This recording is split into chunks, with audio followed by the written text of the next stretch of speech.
Hola, vamos a hablar sobre la endocarditis infecciosa con un enfoque para el examen nacional para aspirantes a residencias médicas. En el caso clínico, es un masculino de 65 años que acude a consulta por presentar fiebre persistente desde hace 2 semanas.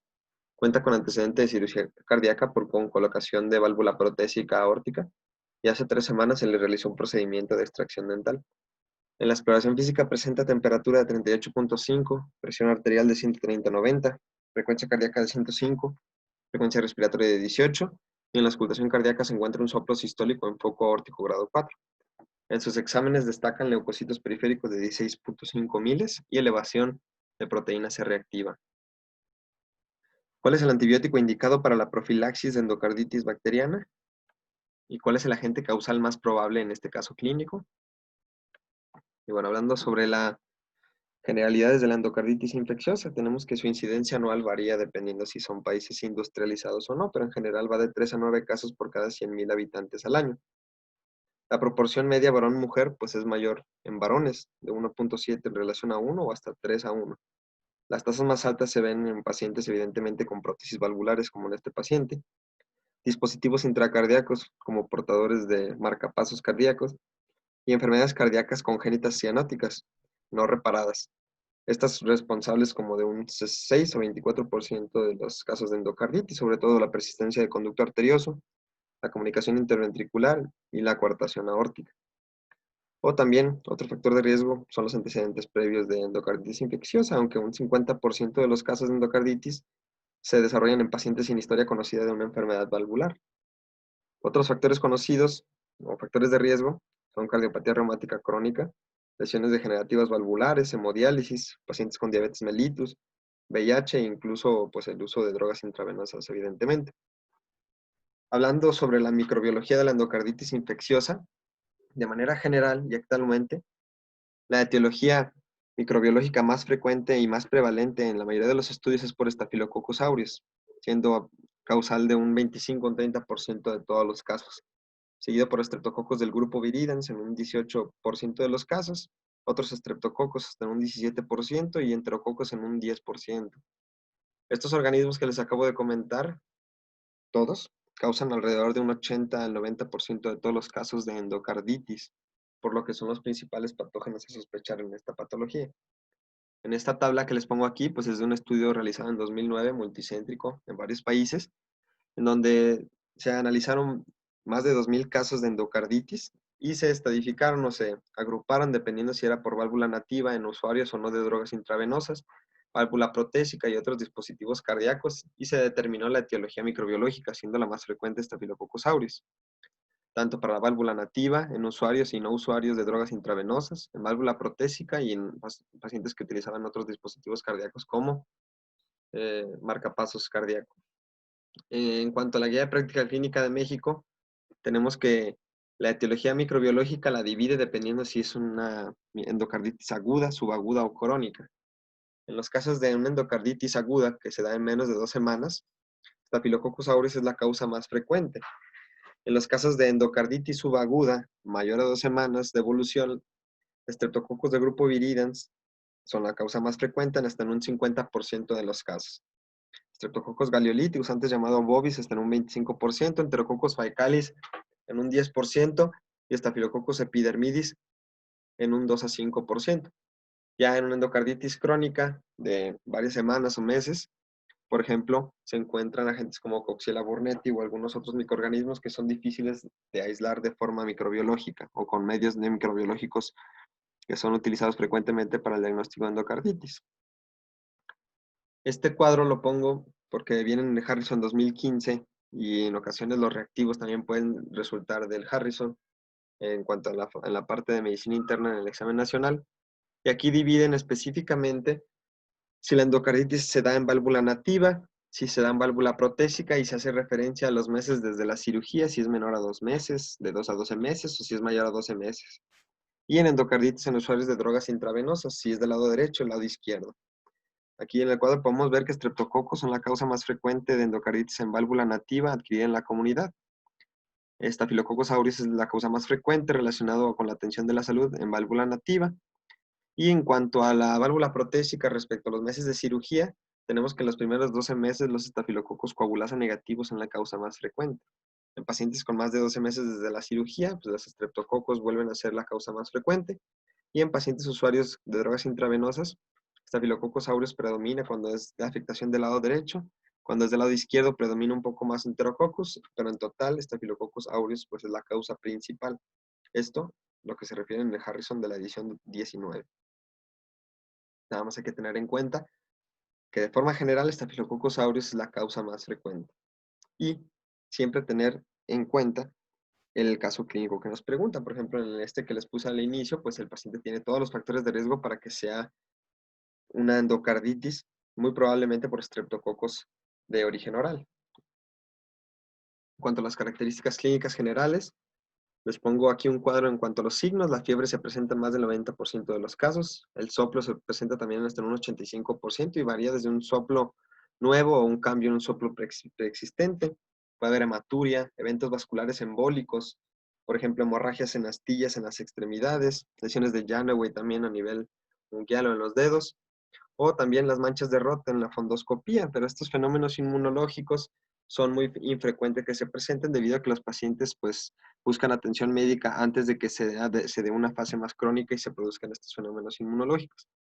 Exámenes de laboratorio son inespecíficos, pero se encuentran elevados, por ejemplo, proteína C reactiva, puede haber anemia, elevación de BCG, factor reumatoide positivo, hematuria microscópica, disminución del complemento sérico con o sin glomerulonefritis asociada, y leucocitosis, como en el caso clínico que les presenté.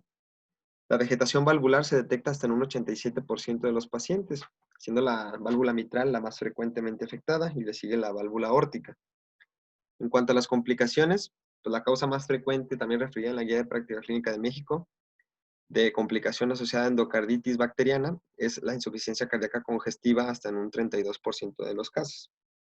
Sin embargo, las complicaciones cerebrales son las más severas en cuanto a las extracardíacas y más frecuentes en un 15 a 20%. La resonancia magnética cerebral puede relevar anormalidades hasta en un 80% de los pacientes, incluyendo eventos embólicos, mayormente asintomáticos, en hasta un 50% de los pacientes. Ya causas menos frecuentes de complicaciones, por ejemplo, abscesos intracardíacos o nuevas anormalidades de conducción cardíaca se presentan en menos del 15% de los casos. En cuanto a los criterios de Duke modificados, para el diagnóstico clínico tenemos que hay criterios mayores y menores. De forma general, y utilizando estos criterios, el diagnóstico definitivo de una endocarditis infecciosa se basa en la presencia de 2 criterios mayores, 5 criterios menores, o un criterio mayor con 3 criterios menores. La endocarditis posible se basa en 3 criterios menores o un criterio mayor con un criterio menor. Y, por ejemplo, aquí en los criterios mayores se incluye el cultivo de sangre positivo, ya sea un microorganismo típico, como les comenté, aislado, o bien microorganismos también del grupo JASEC, que incluye especies de Haemophilus, especies de Actinobacillus, especies de Cardiobacterium, Echinella corrodens y especies de Kingella. El cultivo de sangre positivo persistente también es definido como la recuperación de un microorganismo compatible con la endocarditis a partir de 2 hemocultivos positivos extraídos con una separación mayor a 12 horas o 3 o la mayoría de 4 o más hemocultivos diferentes con una separación de al menos 1 hora entre la extracción del primero y del último, o un solo cultivo positivo de Coxiella burnetii o un título de anticuerpo IgG de fase 1 mayor a 1 en 800. Aquí, pues también se tienen que investigar causas raras, en menos del 10% de los casos, de endocarditis infecciosa con cultivos negativos, en los que los patógenos pueden incluir especies de Brucella, como les comento aquí también, Coxiella burnetii, Bartonella, Tropheriма whipplei, Mycoplasma, Legionella o ciertos hongos, en los que estudios moleculares e inmunológicos son más específicos y son de utilidad debido a que pueden tener poco crecimiento o pueden ser de crecimiento retardado o no crecer en el cultivo. En cuanto a la evidencia de afectación endocárdica, pues es de elección realizar un ecocardiograma. El ecocardiograma transtorácico pues es el inicial. Sin embargo, el transtorácico no permite obtener imágenes de vegetaciones menores a 2 milímetros de diámetro. Y en hasta un 20% de los pacientes es inadecuado técnicamente, ya sea por un enfisema o por el hábito del paciente. Este detecta vegetaciones hasta en un 65% de los casos, pero no es adecuado para valorar en válvula protésica o ver complicaciones intracardíacas, por lo que casi siempre se va a requerir un ecocardiograma transesofágico. seguro y detecta vegetaciones en más del 90% de los pacientes. Y aunque hay falsos negativos en un 6-18% de estos, cuando se encuentra un paciente con alta sospecha de endocarditis, se le realiza un ecocardiograma y se encuentra negativo y la sospecha sigue, después de 5 a 7 días se puede realizar otro ecocardiograma para poder valorar de nueva cuenta. En cuanto a la evidencia de la afectación endocárdica, aquí referido a los criterios de Duque, pues tenemos que se puede ver, o sea, incluye una vegetación, un absceso, una nueva dehiscencia parcial de una prótesis valvular o una nueva insuficiencia valvular, pero el aumento o el cambio de un soplo preexistente no es suficiente para cumplir un criterio mayor de estos criterios de Duque modificados. En los criterios menores, pues se encuentra la presencia de una cardiopatía predisponente o consumo de drogas por vía intravenosa, fiebre mayor o igual a 38 grados, fenómenos vasculares, fenómenos inmunológicos o hemocultivo positivo, pero que no cumple con los criterios mayores que previamente les comenté, o bien evidencia serológica de infección activa por un microorganismo compatible con una endocarditis infecciosa, por ejemplo, Brucella o Coxiella burnetii también, como les comenté en un inicio.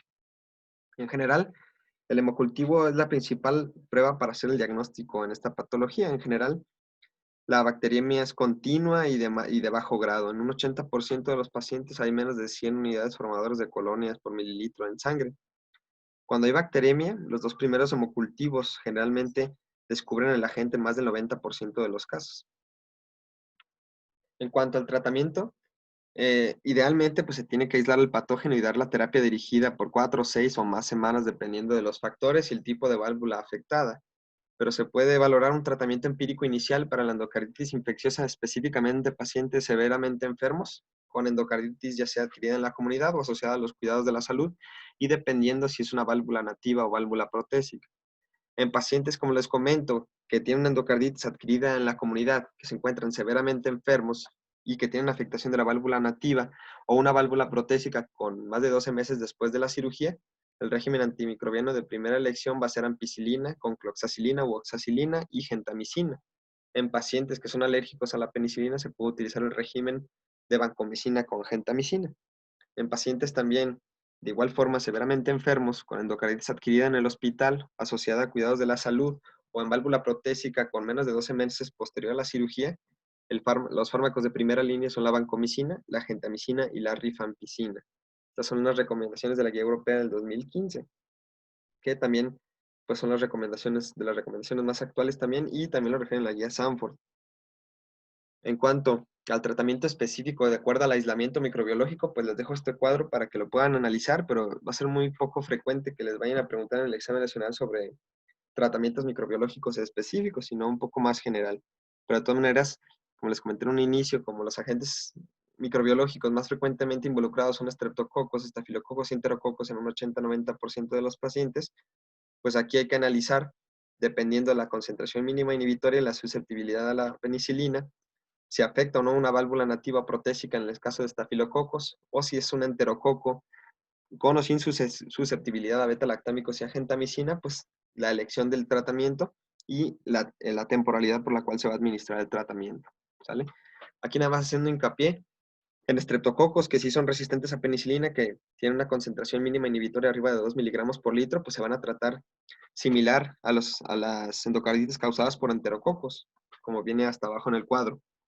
Y haciendo el hincapié en el enterococo que en cepas multiresistentes, tanto aminoglucósidos, betalactámicos o vancomicina, pues alternativas, por ejemplo, pueden ser daptomicina con ampicilina o linezolid o también quinupristina dalfopristina, teniendo en cuenta que este último no tiene efectividad contra enterococos faecales. Hay que hacer un poquito más especificaciones respecto a tratamientos específicos. Pero les comento, va a ser muy poco frecuente que les hagan esas preguntas específicas en el examen. Lo que sí han llegado a preguntar específicamente, pacientes que tienen endocarditis por estafilococos coagulasa negativos, estafilococos aureus meticilinos resistentes, pues la terapia de elección es con vancomicina, ¿vale? Y en cuanto a indicaciones y tiempo para el manejo quirúrgico de la endocarditis infecciosa, se ve algo cargada este cuadro, pero específicamente los 4 puntos principales que les pongo al inicio y con negritas son las principales indicaciones para el manejo quirúrgico en estos pacientes, ya sea que durante la hospitalización inicial, independientemente de la finalización de un ciclo terapéutico completo de antibióticos en caso de presentar, ya sea disfunción valvular que provoque síntomas de insuficiencia cardíaca, Una endocarditis del lado izquierdo causada por Staphylococcus aureus, hongos u otros microorganismos altamente resistentes, presencia de un bloqueo cardíaco, absceso anular o aórtico o lesiones penetrantes destructivas, o una infección persistente manifestada por bacteriemia persistente o fiebre con duración de 5 a 7 días después del inicio o de la terapia antimicrobiana adecuada. También una de las indicaciones para una cirugía de urgencia o incluso de emergencia, pues son pacientes con válvula nativa o protésica que tienen vegetaciones móviles que miden más de 10 milímetros de longitud y que tienen también pues alto riesgo o que presentan clínicamente fenómenos embólicos a pesar del tratamiento antimicrobiano apropiadamente instaurado. Y esto también que han llegado a preguntar frecuentemente en el examen nacional, la profilaxis para la endocarditis infecciosa en pacientes de alto riesgo y que serán sometidos a procedimientos dentales es muy, muy importante. Fármacos de elección, amoxicilina o clindamicina. Esta última si existe alergia a la penicilina. ¿Qué procedimientos dentales se van a considerar para la profilaxis con antibióticos? Pues la extracción dental o la manipulación del tejido gingival, de la región periapical del diente o de la mucosa oral. ¿Qué pacientes se van a considerar de alto riesgo? La válvula cardíaca protésica o con reparación valvular, endocarditis previa o pacientes con enfermedad cardíaca congénita cianógena no reparada o con shunt residual. Por ejemplo, adultos que presentan una comunicación interauricular que no se ha reparado a la edad adulta. Gracias.